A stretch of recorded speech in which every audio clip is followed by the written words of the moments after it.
E olha, o mercado espera que o Banco Central mantenha a taxa de juros inalterada no patamar de 15% na próxima reunião do Comitê do Copom na semana que vem, começando a afrouxar a política monetária apenas em março. Essa virou a aposta premente do mercado, não é isso, Renata Pedini? Seja muito bem-vinda e bom dia. É isso mesmo, Vitor. Muito bom dia para você, bom dia também para você que nos assiste.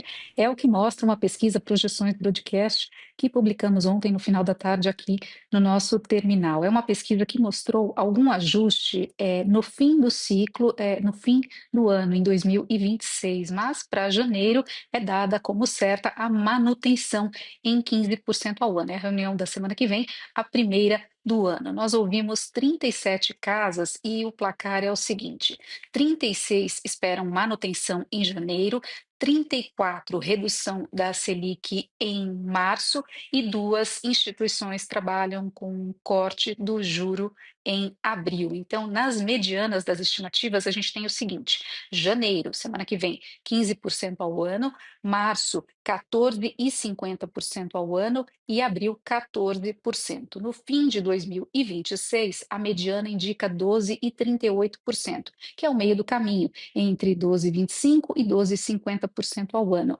Essa é uma diferença em relação à pesquisa que a gente tinha feito em dezembro. Lá, a mediana era 12%. Então, a gente vê o mercado trabalhando com um nível um pouco mais alto no fim de 2026, e isso ganhou força depois da divulgação de dados de atividade no fim do ano passado, que vieram mais fortes do que o esperado. Esses dados, ao virem mais fortes, indicaram aí para o mercado financeiro uma resiliência do consumo e também mercado de trabalho ainda bastante apertado. Por isso, alguma pressão que demanda alguma cautela no caso da inflação.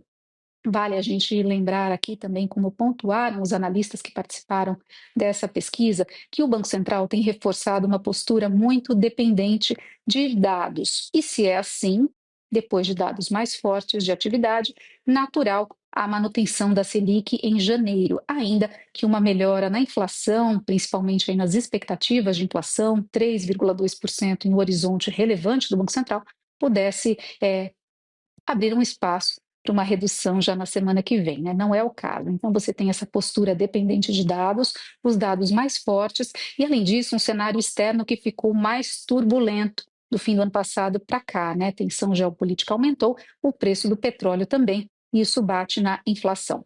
Apesar disso, alguns analistas esperam ao menos alguma suavização do tom no comunicado que o Banco Central vai divulgar quando anunciar a Selic. Então, poderia ali amenizar um pouco o tom, mas não dar uma sinalização firme ou uma orientação futura em relação a março. O Santander, por exemplo, de outro lado, espera que não venha nenhuma sinalização, que o Banco Central continue emitindo ali a sua mensagem de uma política monetária com juro significativamente restritivo e por um período prolongado.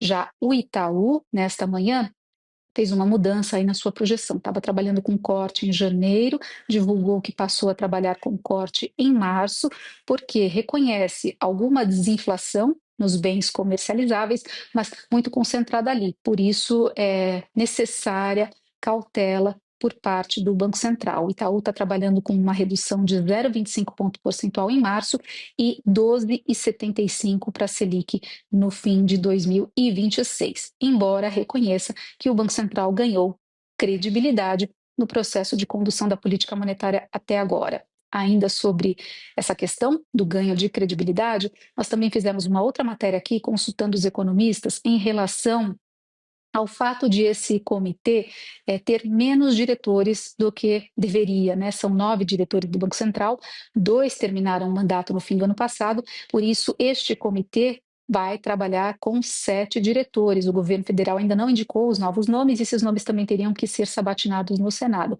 Mas, para os analistas com os quais nós conversamos, essa não é uma questão. Os analistas veem um corpo técnico, ainda que menor, bastante capacitado, né? Então, não seria, na verdade, uma questão ter 7 diretores apenas para essa decisão, para esse comitê que ocorre na semana que vem, Vitor. Obrigado pelas informações, Renata Pedini, editora da Broadcast, nessa nossa parceria exclusiva da Broad aqui com o CNN Money. Obrigado e bom dia. Bom dia.